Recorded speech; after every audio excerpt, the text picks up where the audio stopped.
नहीं पूरा इबे लूट भी जे कोरिया ইবে লোড়া ইবে লোড়বো इबे लूटा সাই মিয়ানমারের ওপারে গোলাগুলিতে টিকতে না পেরে বাংলাদেশে পালিয়ে আসা সীমান্তরক্ষী বাহিনী ও রোহিঙ্গা সন্ত্রাসীদের কাছ থেকে আশ্রয় নেওয়া রোহিঙ্গারা ভারী অস্ত্র কেড়ে নিচ্ছে বলে অভিযোগ উঠেছে।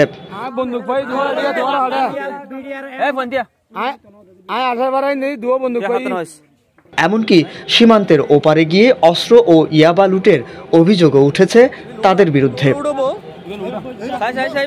তারা ক্যাম্পে আশ্রয় নেওয়ার আগে মিয়ানমারে অপরাধীদের হিসেবে পরিচিত ছিল। ভারী অস্ত্র হাতে তাদের কয়েকজনের ছবি ফেসবুকে ভাইরাল হয়েছে। দ্রুত এসব অস্ত্র উদ্ধার করা না গেলে সীমান্তে আইন শৃঙ্খলা পরিস্থিতির অবনতি আশঙ্কা করা হচ্ছে। স্থানীয়দের তথ্য মতে গেল মঙ্গলবার অস্ত্রসহ পালিয়ে আসার সময় 23 রোহিঙ্গাকে আটক করে বিজিবির হাতে তুলে দেয় স্থানীয়রা।